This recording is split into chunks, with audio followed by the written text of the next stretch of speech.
രാവിലെ തന്നെ നിന്നെ ഞാൻ കൊല്ലൂടി എന്ന് പറഞ്ഞാണ് പാറു അവളുടെ പുറകെട്ട് ഓടണം.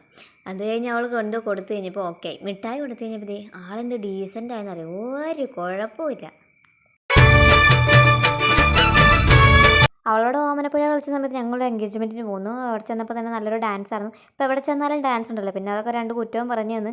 പിന്നെ ഇവിടെ വെച്ചൊരു ചെറുക്കനെ കണ്ടിട്ടോ, ആ ചെറുക്കൻ്റെ പൊന്നോ, ഞാൻ വിചാരിച്ചു ഞങ്ങളുടെ വീട്ടിൽ മാത്രമേ ഇങ്ങനത്തെ പിള്ളേരുള്ളൂ. എന്തേ ഉണ്ടാ ഇവനില്ലാത്ത പ്രശ്നമില്ലായിരുന്നു.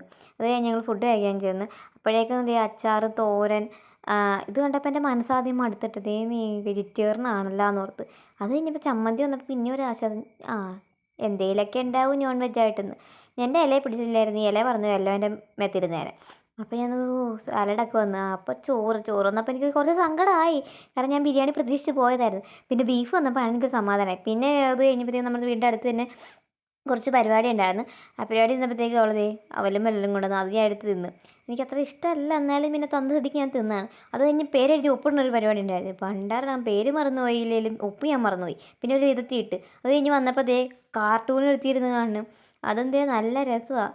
അത് കണ്ടുകൊണ്ടിരിക്കുക. അവളും ഞാൻ ഒരുമിച്ചാണ് കണ്ടുകൊണ്ടിരുന്നത്. അത് ഞാൻ എണീറ്റ് പോയി ഫോൺ എടുത്തപ്പോഴേക്കും അത് കണ്ടില്ല ആശാൻ. പിന്നെ എൻ്റെ മുഖത്തോട്ടൊന്ന് നോക്കിയപ്പോഴാണ് പിന്നെ അയാൻകുട്ടനും വന്നു. അയാൻകുട്ടൻ വന്നപ്പോൾ സ്വന്തം വീഡിയോ ഇരുന്ന് കണ്ടതേ സന്തോഷത്തിലാൾ. ആൾ പാടിയ പാട്ടൊക്കെ കേട്ട് സ്വന്തമായിട്ട് ഇങ്ങനെ ആസ്വദിച്ചിരിക്കുകയാണ് ആൾ. അത് കഴിഞ്ഞ് ആ ചേട്ടൻ്റെ പാട്ട് കണ്ടിരുന്ന് ഒരുത്തിയുടെ അസൂയ കണ്ടോ, അവളുടെ വീഡിയോ ഇടാത്തതുകൊണ്ട്.